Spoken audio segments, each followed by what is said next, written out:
There is an elite tier of technology that doesn't just perform a task. It completely alters what you believe is possible. Think back to when Apple first introduced the space gray iMac Pro. It wasn't just a computer. It was a black ox statement piece sitting on the desks of Hollywood film editors, elite software architects, and audio engineering legends. Commanded absolute respect. But then, Apple transitioned to Apple Silicon, and for years, the professional all-in-one workstation vanished, leaving creators chained to separate boxers, tangled cables, and external monitors. The industry was told that the era of the high-end all-in-one Pro machine was dead. Apple let the silence drag on, letting competitors think they had won the desktop workspace.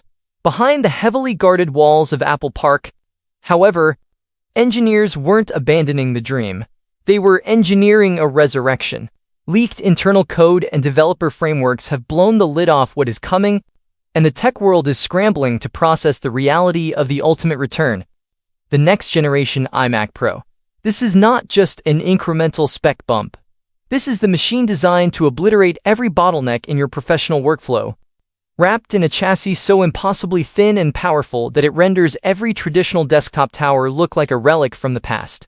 Today, we are tearing away the rumors, diving deep into the leaked architectures, and examining why this upcoming powerhouse is sending shockwaves through the entire high-end computing market. Lock in, turn up your volume, and do not look away, because the heavy artillery of personal computing is back. To understand why the return of the iMac Pro matters, you have to look at the fatal compromise professionals have been forced to accept over the last few years.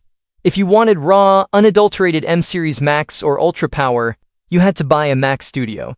You had to deal with a separate desktop brick, route power cables, and spend hours matching color calibration profiles across external monitors. If you wanted an all-in-one experience, you were restricted to the consumer-focused 24-inch iMac, a brilliant machine for web browsing and casual tasks, but fundamentally underpowered when you drop a massive, raw 8K timeline into DaVinci Resolve or try to compile millions of lines of enterprise code. Professionals were split between raw power and elegant simplicity. Apple's engineering team looked at this divide and decided to utterly destroy it. The blueprint for the new iMac Pro centers around a massive, breathtaking 32-inch canvas. We are talking about a desktop display that dwarfs standard monitors, utilizing advanced mini-LED backlighting technology with thousands of local dimming zones.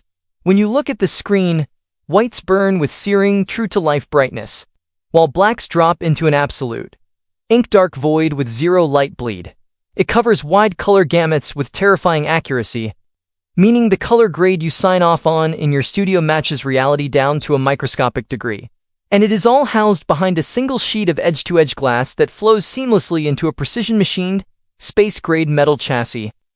Underneath that gorgeous display lies the real terror for the competition: raw, unmitigated max-tier and ultra-tier Apple Silicon. Recent internal developer leaks have pointed directly to Apple testing codebases optimized for high-end workstation configurations, including heavy-hitting M-Series Max iterations. Think about what happens when you cram desktop workstation silicon directly behind a reference-grade display. The thermal architecture inside the new